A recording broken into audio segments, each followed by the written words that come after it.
उत्तर प्रदेश नगर निकाय चुनाव में शनिवार को हुई मतगणना में सत्तारूढ़ भारतीय जनता पार्टी बीजेपी ने राज्य के सभी 17 नगर निगमों के महापौर पद पर एकतरफा जीत हासिल की है। किसी भी विपक्षी दल को महापौर सीट पर जीत नहीं मिली। बीजेपी ने जहां भगवान राम की जन्मभूमि अयोध्या में महापौर सीट अपने पास बरकरार रखी, वहीं राज्य के मुख्यमंत्री योगी आदित्यनाथ के गृह क्षेत्र गोरखपुर और प्रधानमंत्री नरेंद्र मोदी के संसदीय क्षेत्र वाराणसी में भी फिर से पार्टी के उम्मीदवारों को मतदाताओं ने महापौर चुना है। सीएम योगी आदित्यनाथ ने सारथी की भूमिका में यूपी के सभी 17 नगर निगम सीटों पर पहुंचकर भारतीय जनता पार्टी के प्रत्याशियों के लिए वोट की अपील की थी। सीएम योगी के कार्यों का परिणाम ही है पिछली बार हारी मेरठ व अलीगढ़ की सीट भी भारतीय जनता पार्टी के खाते में चली गई।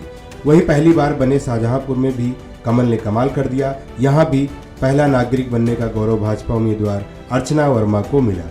सीएम योगी आदित्यनाथ ने इस पूरे अभियान को अपने कंधों पर लिया। प्रदेश के निकायों में बड़ी जीत के जरिए एक बार फिर लोकसभा चुनाव 2024 को लेकर प्रदेश के राजनीतिक समीकरण को साफ कर दिया है। माना जा रहा है कि इस चुनाव परिणाम से निकले संदेशों के आधार पर पार्टी अपनी लोकसभा चुनाव की तैयारियों को पूरा कर पाएगी। भारतीय जनता पार्टी ने यूपी के सभी 17 सीटों पर प्रत्याशी उतारे थे। इनमें से कानपुर, बरेली व मुरादाबाद में भाजपा ने निवर्तमान महापौर पर ही दांव लगाया था। से सभी सीटों पर नए कार्यकर्ताओं को चुनाव मैदान में उतारा था।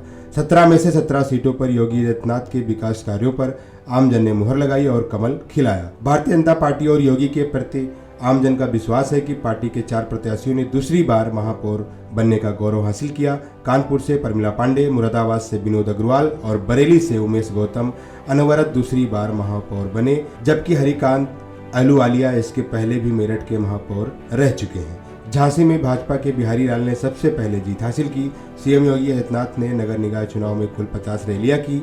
योगी आदित्यनाथ ने यहां 9 मंडल के अंतर्गत आने वाली 10 नगर निगम क्षेत्रों में रैली की। पहले चरण में योगी आदित्यनाथ की कुल 28 रैली हुई। इसमें गोरखपुर में 4, लखनऊ में 3 व वाराणसी में 2 स्थानों पर रैली सम्मेलन में योगी शामिल हुए। पहले चरण के 37 जिलों में 4 मई को मतदान हुआ। दूसरे चरण में सीएम योगी ने 22 रैलियां की। इसमें 9 मंडल की 7 नगर निगमों के लिए वोट पड़े।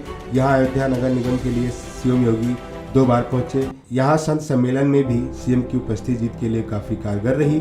वहीं अब उत्तर प्रदेश निकाय चुनाव के बाद मुख्यमंत्री योगी आदित्यनाथ मिशन 2024 की तैयारियों में जुट गए हैं। मुख्यमंत्री योगी आदित्यनाथ ने नगर निकाय चुनाव में जीते सभी मेयर से फोन पर बात की और उन्हें बधाई दी। उत्तर प्रदेश में हालांकि चुनाव स्थानीय निकायों का था, लेकिन यह खेल बड़ा था। अगर बीजेपी हार जाती तो सब लोग मिलकर योगी आदित्यनाथ की नाक में दम कर देते, लेकिन योगी ने एक बार फिर साबित कर दिया कि चाहे कुछ नेता उनसे नाराज हो, जातियों के ठेकेदार उनके खिलाफ रहे हों, पर जनता योगी के साथ है। हालांकि इस जीत ने उनका दबदबा एक बार फिर कायम कर दिया, लेकिन अब जनता ने उनको ट्रिपल इंजन की सरकार दे दी है।